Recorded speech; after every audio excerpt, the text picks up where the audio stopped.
ఆంధ్రప్రదేశ్లో మంత్రుల తీరు చాలా పెద్ద చర్చకు ఆస్కారం ఇస్తుంది. కీలకమైన సమావేశాలకి ముఖ్యమైన నేతలంతా డుమ్మా కొట్టేస్తున్నారు.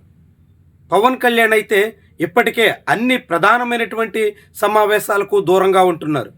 చివరికి కేబినెట్ భేటీకి కూడా ఆయన ముఖం చాటేస్తున్నారు. ఆంధ్రప్రదేశ్లో అధికార కార్యకలాపాలకు కూడా ఉప ముఖ్యమంత్రి హాజరు కాకపోవడం పట్ల తీవ్రమైనటువంటి ఆందోళన, అభ్యంతరాలు వ్యక్తమవుతున్నాయి. అయినా పవన్ కళ్యాణ్ మాత్రం వాటన్నిటిని పెడచెవిన పెడుతున్నారు. ఇప్పటికే పలు కేబినెట్ భేటీలకి ఆయన దూరంగా ఉన్నారు. ఇటీవల జరిగినటువంటి కలెక్టర్ల కాన్ఫరెన్స్లో కూడా ఆయన కనిపించలేదు. నిన్న మొన్న 2 రోజుల పాటు మొత్తం ఐఏఎస్ అధికారులకి, రాష్ట్ర ప్రభుత్వ యంత్రాంగానికి దిశానిర్దేశం చేసే భేటీలో పవన్ కళ్యాణ్ ఏమాత్రం కనిపించలేదు. నారా లోకేష్ కూడా 2 రోజుల పాటు జరిగినటువంటి సమావేశాలకి ఏమాత్రం ప్రాధాన్యత ఇవ్వలేదు. అయితే ఈరోజు జరిగినటువంటి కేబినెట్ భేటీకి నారా లోకేష్ హాజరైనప్పటికీ పవన్ కళ్యాణ్ మాత్రం డొమ్మా కొట్టేశారు. దాంతో ఆయన కుర్చీ ఈరోజు కేబినెట్ భేటీలో ఖాళీగా కనిపించింది. ఇక పవన్ కళ్యాణ్తో పాటు నాదెండ్ల మనోహర్ కుర్చీ కూడా ఖాళీగా మిగిలిపోయింది. ఆయన కూడా ఈరోజు సమావేశానికి హాజరు కాలేదు. నాదెండ్ల మనోహర్తో పాటు వంగలపూడి అనిత, ఆమె కూడా ఈరోజు సమావేశంలో కనిపించలేదు. కేవలం ఈ ముగ్గురే కాదు, మరొక 3 నేతలు కూడా ఈరోజు కేబినెట్ భేటీకి రాకపోవడంతో మొత్తం 24 మంది మంత్రులకు గాను 25% మంది ముఖం చాటేసినట్టుగా కనిపిస్తుంది. 6 ఒకేసారి కేబినెట్ భేటీకి హాజరు కాకుండా దూరంగా ఉండడం అన్నది చాలా విశేషమైనటువంటి అంశంగా చెప్పాల్సి ఉంటుంది. ఈరోజు కేబినెట్ భేటీకి హాజరు కానటువంటి మంత్రుల్లో గొట్టిపాటి రవి, ఎన్ఎండి ఫరూక్, ఇలా చాలామంది నేతలే ఉన్నారు.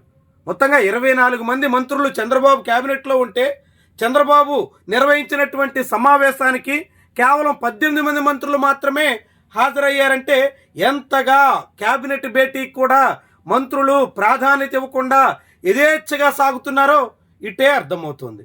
ఇక రాష్ట్రంలో మంత్రివర్గమే ఇలాంటి రీతిన సమావేశాలు జరుగుతుంటే, ఇక కేబినెట్ ఈ తీరున నడుస్తుంటే ఇక పరిపాలన ఎంత సీరియస్గా ఉందో అనేటువంటి ప్రశ్నలు ఉదయించేదానికి అవకాశం కనిపిస్తోంది. నిజానికి మంత్రులకు కేబినెట్ భేటీ ఉందనేటువంటి సమాచారం 15 రోజుల ముందే ఇస్తారు. కేబినెట్ నోట్ తయారు చేసి అందరికి కూడా పంపిణీ చేస్తారు. వాటికి సంబంధించినటువంటి అంశాల మీద చర్చ జరగాల్సి ఉంటుంది. రాష్ట్రంలో జరగాల్సినటువంటి ముఖ్యమైన కార్యకలాపాలకు సంబంధించినటువంటి చర్చ కేబినెట్లో సాగుతూ ఉంటుంది.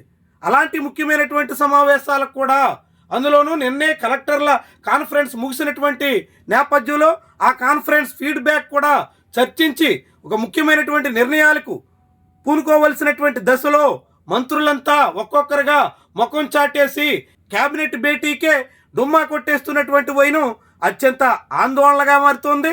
రాష్ట్రంలో ప్రభుత్వ తీరు ఇలా ఉంటే ఇక ఎమ్మెల్యేలు ఏ తీరును సాగుతారు, ఇక దిగునున్నటువంటి ఇతర అధికార యంత్రాంగం ఏ మాదిరిగా నడుస్తుంది, ఇలాంటి ప్రశ్నలు కూడా ఉదయించక మానవు. మొత్తంగా కేబినెట్ భేటీ ఇంతగా ఖాళీ కుర్చీలతో కనిపిస్తున్నటువంటి వైనం, ఇలా ఖాళీగా కుర్చీలు కేబినెట్లో దర్శనమివ్వాల్సినటువంటి పరిస్థితి, ఇదంతా చాలా ఆందోళన కలిగించేటువంటి వ్యవహారం.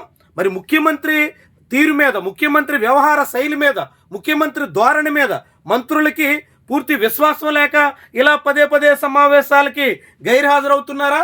కాకుంటే వ్యక్తిగత కారణాలు చూపించి తమ వ్యక్తిగత అవసరాల కన్నా కేబినెట్ భేటీ ఏమాత్రం లెక్కలేదన్నట్టుగా సాగుతున్నారా అన్నది తేలాల్సినటువంటి అవసరం ఉంటుంది.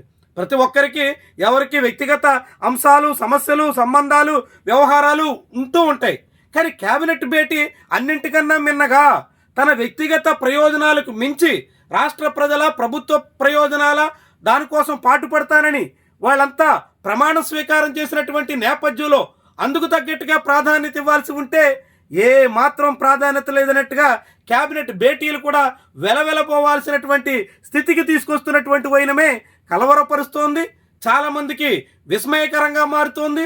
ఈ ధోరణిన ప్రభుత్వ పెద్దలు నడుస్తుంటే ఇక ప్రభుత్వం ఎలా పాలనలో ఉందనేటువంటి అనుమానాలు కూడా ఆస్కారం ఇస్తుంది. చూడొచ్చు ఎట్లా మంత్రులు ఇలా ఇన్నేసి కుర్చీలు ఖాళీగా ఉంటే, ఇలాంటి తీరున సాగుతూ ఉంటే, మొత్తం 24 మందికి 6 ఒకేసారి గైర్హాజరైపోతే 25% మొత్తం కేబినెట్లో కనిపించకుండా ఉంటే ఇక రాష్ట్రంలో పాలన పూర్తిగా గాడిలో పడిందని, పాలన సమర్థవంతంగా సాగుతుందని, పాలన అత్యంత రాష్ట్ర ప్రయోజనాలకు తగ్గట్టుగా నడుస్తోందని ఎవరైనా అనుకోవడానికి ఆస్కారం ఎక్కడ ఉంటుంది, ఎలా అనుకోవాల్సి ఉంటుంది అనేటువంటి ప్రశ్న ఇక్కడ మనకి ఉదయించక మానదు. ఏమైనా మొత్తంగా క్యాబినెట్ భేటీకి పవన్ కళ్యాణ్ లాంటి వాళ్ళు పక్క రాష్ట్రంలో ఉంటూ, హైదరాబాదులో ఉంటూ, చివరికి ముఖ్యమైనటువంటి క్యాబినెట్ భేటీకి, కలెక్టర్ల కాన్ఫరెన్స్కి, ఇలా అన్ని అధికారిక సమావేశాలకి దూరం అయిపోతున్నటువంటి వైను ఏమాత్రం తన పాత్ర, తన ప్రమేయం లేకుండా పాలన సాగిపోవలసినటువంటి పరిస్థితి అత్యంత కలవరపరుస్తున్నట్టుగా